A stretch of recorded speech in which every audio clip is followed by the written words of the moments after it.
আসসালামু আলাইকুম। প্রিয় দর্শক, মাওলানা সাদ সাহেবকে মাওলানা ইলিয়াস রাহিমাহুল্লাহ, শাইখুল হাদিস মাওলানা জাকারিয়া রাহিমাহুল্লাহর নেসবতে বহু ওলামায়ে কেরাম সাদ সাহেবকে মহাব্বত করে থাকেন।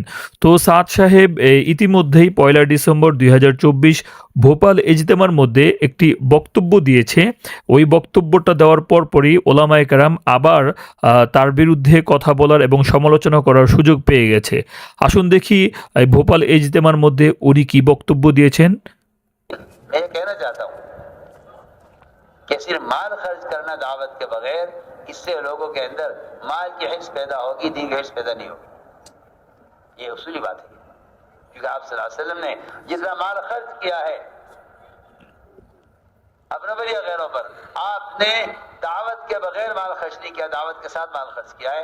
आपका इकराम करना दावत के साथ था, ईसार करना दावत के साथ था। आपने 100 ऊँट दिए हैं एक मुशरिक को, दावत के साथ दिए। जी हाँ, इस जमाने में मुसलमान दावत को छोड़कर माल खर्च कर रहा है।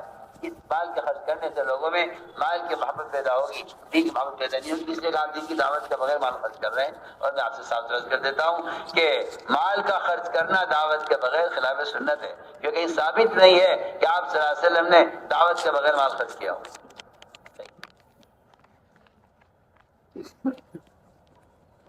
इसलिए मेरे दोस्तों, पूरा मजमा आप इस बात को तय कर ले कि अब तक हम समझे नहीं थे, आज समझ गए हैं।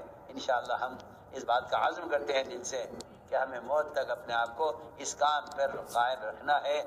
প্রিয় দর্শক, সাদ সাহেবের যে এই বক্তব্য যে দাওয়াত ব্যতীত মাল খরচ করা এটা সুন্নতের খেলাফ, এটা কিভাবে হতে পারে? আপনি যদি শামাইলে তিরমিজির ৩৫৬ নম্বর হাদিসটি দেখেন, সেই জায়গার মধ্যে আসছে রুবাইয়া বিনতে মুআজ থেকে বর্ণিত। তিনি বলেন, আতাইতুন নবিয়্য সাল্লাল্লাহু আলাইহি ওয়াসাল্লাম বিকিনাইম মিন রুতাবিন ওয়া আজরিন যুগাবিন ফাআতানি মিলউ কাফফিহি হিলিয়ান ওয়া যাহাবান।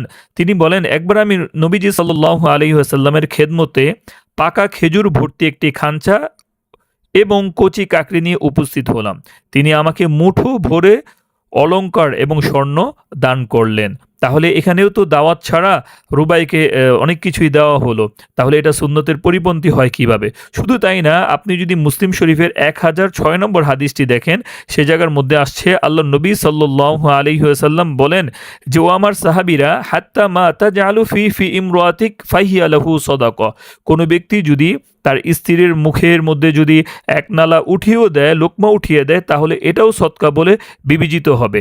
তাহলে এখানে কোনো ব্যক্তি যদি স্ত্রীর মুখে যদি একটা খাবারও তুলে দেয় দাওয়াত ব্যতীত, তাহলে তো এটাও সুন্নতের খেলাফ হয় কিভাবে?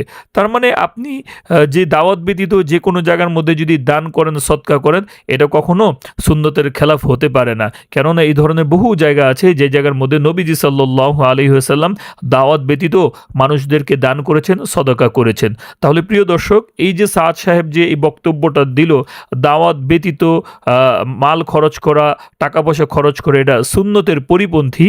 এই বিষয়ে আপনার কি মতামত?